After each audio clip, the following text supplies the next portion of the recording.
रूही, क्या हुआ, पता चला? कौन है शीतल का गुनहगार? नहीं जूही, मैं बस ये देखने की कोशिश कर रही हूँ।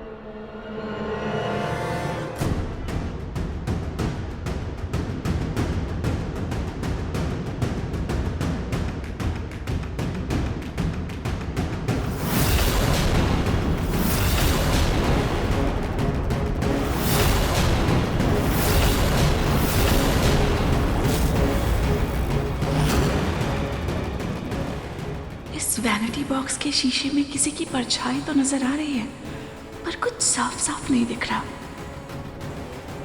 चेहरा नजर नहीं आ रहा, बस कपड़े ही नजर आ रहे हैं। अब मुझे शादी के दिन किसने क्या पहना था, उस हिसाब से कपड़े मैच करने होंगे।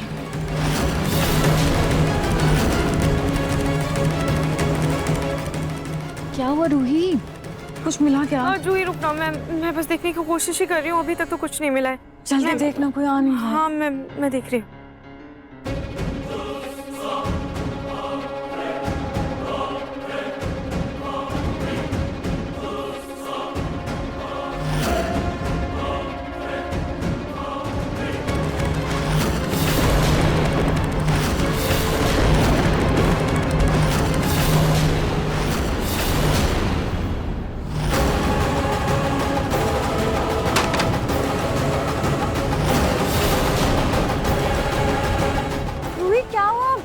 तुझे कुछ दिखा क्या फोटोज वगैरह में? क्या हुआ बता ना, तू ऐसे क्यों रिएक्ट कर रही है? जब तक पूरा सच नहीं पता चल जाता, मैं जूही को कुछ नहीं बता सकती, वरना कहीं ये जोश में आकर कुछ गड़बड़ ना करते हैं। नहीं कुछ पता नहीं चला जूही, कुछ पता चलेगा तो मैं तुझे बताऊंगी। वो गलती से मेरे हाथ से फिसल गया था।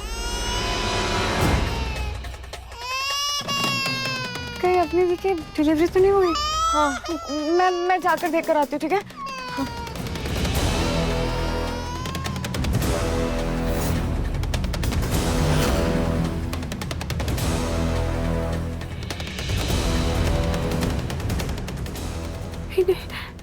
तो क्या दादी ने शीतल को जहर दिया? पर वो भला ऐसा क्यों करेगी?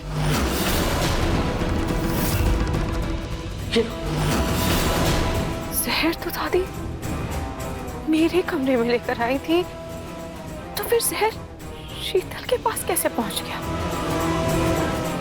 ऐसा कैसे हो सकता है? मुझे कुछ समझ नहीं आ रहा है, मैं करूँ तो क्या करूँ? हाँ डॉक्टर साहब, ठीक है, मैं कल ही पूनम को आपके पास लेके आता हूँ। हाँ तो देखिए, जो रिपोर्ट्स मैंने आपको भेज। पूनम, ये क्या हरकत है? मैं आप ही के इलाज के लिए डॉक्टर से बात कर रहा था। अरे प्रतीक के पापा, वही तो कह रही हूँ, इलाज की जरूरत नहीं है मुझे, मैं बिल्कुल ठीक हूँ। कैसे जरूरत नहीं है? आप हर छोटी छोटी बातों में डर जाती हैं, अचानक से चीखने लगती हैं, चिल्लाने लगती हैं, अजीब सी हरकतें करती हैं, अजीब सी बातें करती हैं। पलक के जाने के बाद आपके दिमाग में डर बैठ गया है। एक बार दिमाग के डॉक्टर को दिखाने में हर्जी क्या है? दिमाग के डॉक्टर? हाँ। मैं आपको यही समझा रही हूँ, मुझे इलाज की कोई जरूरत नहीं है, मैं ठीक हूँ। बल्कि आज तो सुबह से मैं अपने आप को बहुत हल्का हल्का महसूस कर रही हूँ, बिल्कुल ठीक हूँ। क्यों टेंशन ले रहे हैं मेरी सेहत? बल्कि मैं तो कह रही हूँ, आपको आज बैंक जाना था ना, कुछ काम था आपको, आप जाइए आराम से, बैंक का काम निपटाइए शांति मन से। ये लीजिए आपका फोन, जाइए। पक्का आप अपने आप को संभाल लेंगी ना? कैसी बातें कर रहे हैं, मैं संभाल लूंगी खुद को, और अगर कोई दिक्कत होगी तो मैं आपको फोन कर दूंगी, फोन तो है ही। चलिए ठीक है, चलिए आता हूँ। जी।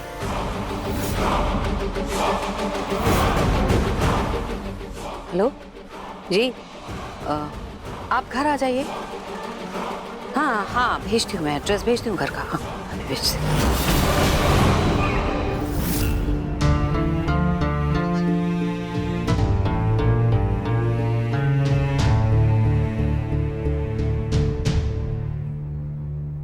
कंग्रेचुलेशंस, बेटी हुई है।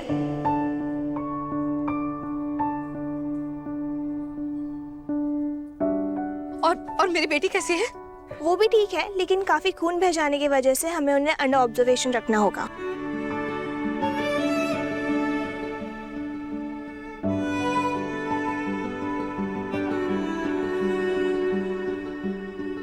सोनी से सुना आपने? हम नानी बन गए हैं। आप भी नाना बन गए रतन जी। और मैं परनानी। थैंक यू खाटू जी, अपनी दीदी और उनके बच्चे की रक्षा करने के लिए। पहले बेबी का चेकअप करेंगे, फिर आपके पास लाएंगे। तब तक आप सब अंदर बेबी के माँ से मिल लीजिए। हाँ चलिए चलिए चलिए माँ जी। खबरदार अगर तुम मेरी पोती या उसकी बच्ची के आसपास अपनी मनुष्य शक्ल लेकर गई तो तुम्हारा ये साया उन पर पड़ने तक नहीं दूंगी। दादी, हाँ रूही, माँ जी बिल्कुल सही कह रही है। तुम्हें अपनी से मिलने की कोई जरूरत नहीं। चलो निकलो यहाँ से। मम्मी जी आप ये क्या बोल?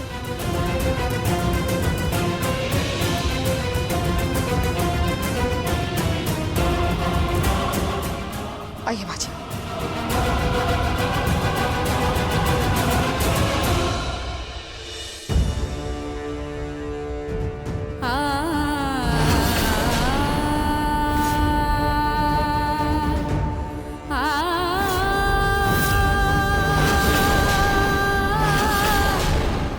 मैं मान ही नहीं सकती कि दादी ने शीतल को जहर दिया। बात कुछ और है जो सामने होकर भी मुझे नहीं समझ आ रहा।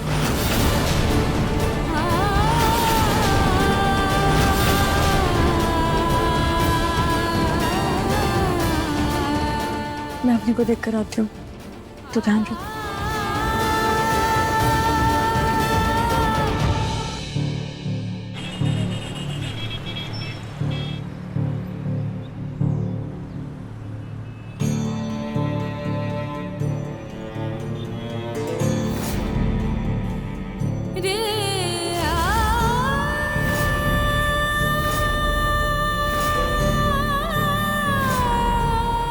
दादी की मुट्ठी में क्या था? क्या दादी सच में शीतल को जहर देना चाहती थी? पर दादी शीतल को जहर क्यों देंगी? वो तो शीतल को पसंद करती हैं और वो नाहर जी और शीतल की शादी भी करवाना चाहती थी। रूही समझो ना इस बात को। वो अपने बेटे बिट्टू और होने वाली पत्नी शीतल के साथ खुश है। तुम सच पे अगर नाहर की खुशियां देखनी चाहती हो ना तो उसकी जिंदगी से दूर चली जाओ।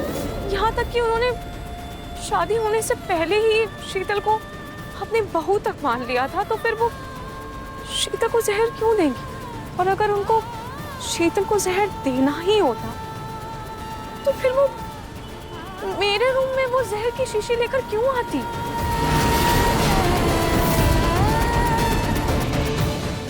हे पार्थ, ये संघर्ष रिश्तों का नहीं, धर्म और अधर्म का है। याद रखना, कभी कभी जो सबसे ज्यादा अपने लगते हैं वही सच के रास्ते में सबसे बड़े अवरोध बन जाते हैं।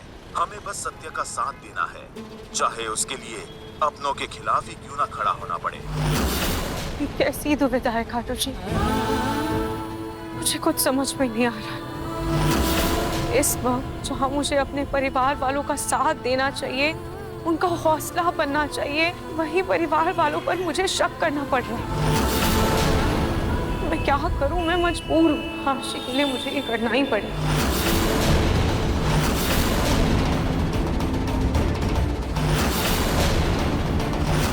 नाहर्षि को तो अभी तक पता ही नहीं है कि अपनी दीदी की बेटी हुई है। मुझे जाकर नाहर्षि को ये खुशखबरी देनी होगी। ये खबर सुनकर वो कितने खुश होंगी।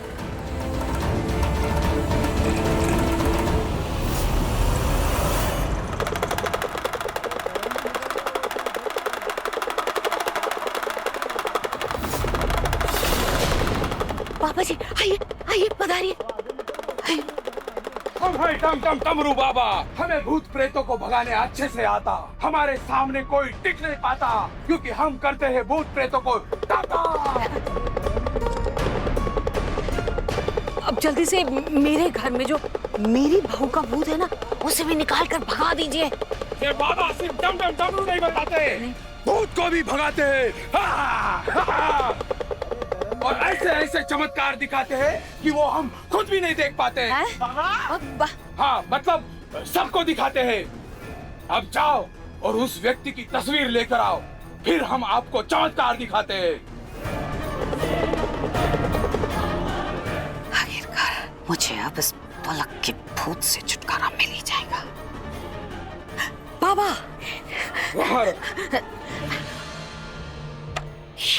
ये है बाबा जी, इसी के भूत को आपको भगाना है। इस घर में है ये भूत।